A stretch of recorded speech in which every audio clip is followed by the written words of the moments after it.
All right, this video is going to be about eye contact. Eye contact is very popular right now as it typically is talked about as a red flag for autism. But when you really think about it, eye contact is something we do without thinking for most of us. You know, you walk down the street, you see someone, you wave hi, you look at them in the eye, someone's talking to you, you look them in the eye, you're ordering your food, you look at the cashier in the eye. So it's something we're doing all the time. However, for some kiddos, infants, toddlers, preschool age, even high schoolers, and then adults, it's not as comfortable and it's actually something they have to learn to do. So if you notice that your infant, 2, 3, 4, 5, 6 months old, isn't looking you in the eye, just seems to be interested in anything but you, a couple tips for you. First, you really need to get face to face, probably 4 to 6 inches from their face, depending on their age. A great time is when you're changing their diaper after you've put a new diaper on. Get close. You could, do an Eskimo kiss or do a raspberry on their belly or tickle them in the neck. But just focusing on looking them in the eye the whole time with a big smile, a lot of positive reward, nice kind of mothery speech, which is where you're kind of like, oh, good job, buddy, good looking, and it kind of has that sing-songy intonation. But that's a great age to start working on it, especially if you're noticing your child is having difficulty or just doesn't seem to look you in the eyes.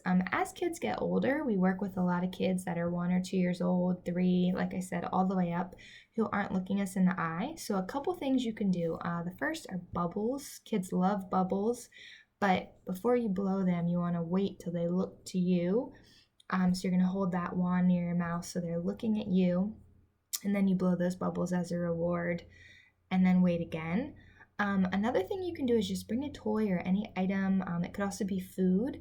If you're giving them like a snack in the high chair, bring it close to your face. A lot of times we just do things without thinking and we're distracted as parents and we're watching TV or talking to someone else or on our phone or on our computer, and that's just an action, whether it's feeding them or we're distracted while we're playing with them. You really need to find 5 to 10 minutes to really focus hard, give them that one-on-one attention, especially when you're working on eye contact.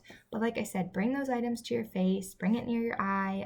If it's a block, for a preschool age kid, if it is parts to Mr. Potato Head, anything you're doing, if it's even a race car, just bringing it here to wait for them to hone in on your face, tell them good looking, and then you're going to play with it or you're going to give them that food. And then another thing you can even use is stickers. You could be silly with it. Put the sticker on your nose, put it on your forehead, have it on your shirt, bring it up to your chin, just again to help draw them into this is the face. And then, of course, you have to give them that positive reward that they had great looking, so they realize that that's something that's good to do. Eye contact is very commonly talked about right now with autism.